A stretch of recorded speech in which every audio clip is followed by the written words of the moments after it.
Et l'actualité sportive, c'est avec Serge Iel et nous commençons par du cyclisme. Le Camerounais Clovis Kamzon Abosolo a remporté la 17e édition du Tour cycliste international du Cameroun.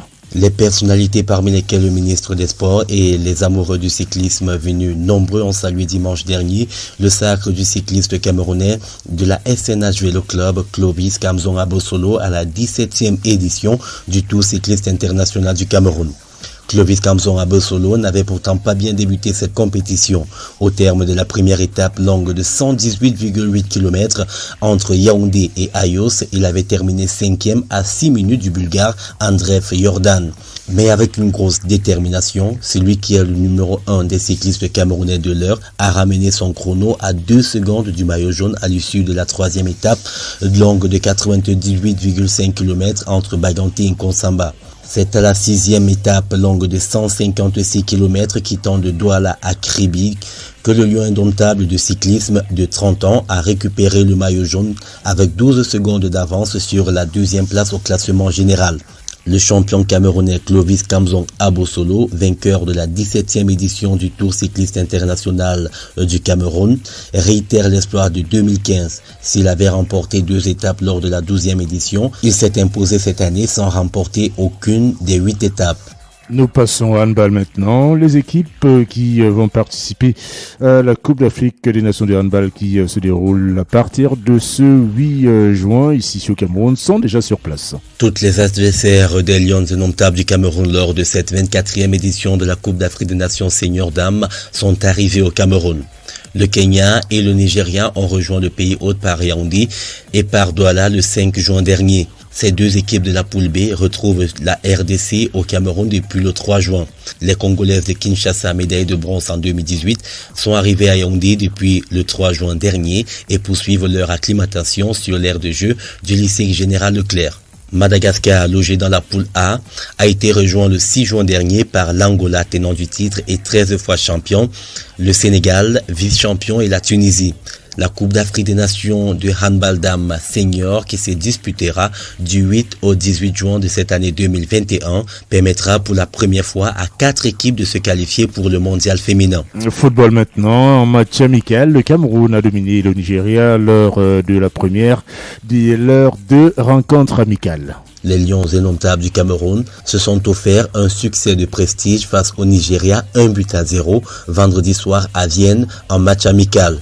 Un but d'André Fangzambo Anguissa, marqué à la 37e minute, a permis aux Lions indomptables de venir à bout des Super Eagles pour la première fois depuis la finale de la Coupe d'Afrique des Nations 2000, qui les avait vus décrocher le trophée au tir au but. Et même depuis 1989, si l'on s'en tient aux 90 minutes réglementaires. Malgré les tentatives au cours de la seconde période, les hommes de Gernot Rohr n'ont pas pu revenir à la marque. Un second match entre le Cameroun et le Nigeria est prévu demain mardi à partir de 17h. Coupe d'Afrique des Nations 2022, ici au Cameroun, la date du tirage au sort de cette compétition a été reportée. Dans un communiqué rendu public dimanche 6 juin dernier, la Confédération africaine de football a fait savoir qu'à sa demande, le comité local d'organisation de la Coupe d'Afrique des Nations 2021 a accepté de reporter le tirage au sort de la phase finale de la Coupe d'Afrique des Nations Total Énergie 2021, initialement prévue le 25 juin 2021 pour des raisons logistiques liées à la pandémie de Covid-19. Une nouvelle date sera communiquée en temps opportun. Dans le communiqué, l'instance fêtière du football continental a fait savoir qu'il continue de travailler avec ses partenaires, le gouvernement camerounais et le comité local d'organisation dans l'optique de faire de la Coupe d'Afrique des Nations Total Énergie Cameroun 2021 un événement réussi et une grande célébration du football africain. Coupe du Cameroun maintenant, vous avez Serge Iel, les résultats partiels du premier tour. Le premier tour de la Coupe du Cameroun s'est disputé le week-end. Renaissance de Ngoumoua a battu Stade de Beto à 3-1. Ngaoundéré FC est tombé face à Renaissance FC du Noun 0-2. Foncha Street a été battu par Caïman de Douala 0-1. Union de Douala a battu Bafmeng United 2-1. Unisport est tombé face à Option Sport 0-1. Le Canon Sportif de Yaoundé s'est imposé au tir au but face à CODF FA 4-3. 2 buts partout au cours des 90 minutes. PWD de Bamenda a dominé Triomphe d'un Fou 3-1. Coton Sport de Garoua a battu Fabisma 3-1. Fouvu Club des Bahamas s'est largement imposé face à FC Ebolovas le score de 5-0. ASFAP a battu Mercure de Bafia 3-2 et UMS de Loum s'est imposé face à Les Amis le score de 1-0. Et au chapitre des transferts, Eric Choupo-Moting signe pour 2 ans de plus au Bayern de Munich. Dans un communiqué rendu public le 4 juin dernier, le Bayern de Munich a annoncé que Eric Maxime Choupo-Moting a signé un nouveau contrat qui le lie au club jusqu'en 2023.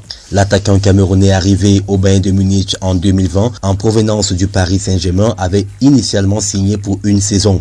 Ses performances au cours de la dite saison, avec 3 buts en championnat et 6 buts en Ligue des Champions, le tout en 32 matchs, ont convaincu les dirigeants du club bavarois. Les deux parties ont ainsi prorogé leur collaboration de 2 ans supplémentaires. Cette annonce intervient alors que Eric Maxime Choupo-Moting est en Autriche avec les Lions indomptables pour la double confrontation amicale contre le Nigeria. Et on va terminer par cette sanction qui a frappé 2 joueurs et un dirigeant, mais aussi le club de l'ASC Jaraf. Le jury disciplinaire de la Confédération africaine de football a décidé de suspendre des officiels et joueurs de l'ASC Jaraf après l'agression d'officiels au terme du match opposant le club sénégalais à Coton Sport des Garoua. Il s'agit notamment du vice-président de l'ASC Jaraf, Youssou Dial, et des joueurs Albert Diené et Mamadou Silla. Au cours de ce match, comptant pour les quarts de finale de la Coupe de la Confédération africaine de football disputé le 23 mai dernier à Thiès et qui s'était soldé par l'élimination du représentant sénégalais, un officiel de match avait été agressé. D'après le rapport des officiels de la CAF, après le coup du sifflet final, c'est un dirigeant de l'ASC Jaraf avec à leur tête M. Dial et quelques joueurs dont Albert Diené et Mamadou Silla se sont rués sur les 3 arbitres qu'ils ont agressés physiquement et verbalement sur l'aire de jeu. L'arbitre central avait reçu un coup violent et a été blessé à la tête. Pour ces faits, l'organe juridictionnel de la Confédération africaine de football a décidé de suspendre les mises en cause Youssou Dial de toute activité liée au football pour une période de 2 ans, laquelle sanction sera également communiquée à la Fédération internationale de football association. La suspension, elle prend effet à compter de la date de notification de cette correspondance. Les joueurs Mamadou Silla et Albert Diené sont quant à eux suspendus pour leurs 6 prochains matchs interclubs de la CAF. L'ASC Jaraf écope en outre d'une amende de $50,000 américains pour le comportement agressif et la conduite inappropriée de sa délégation.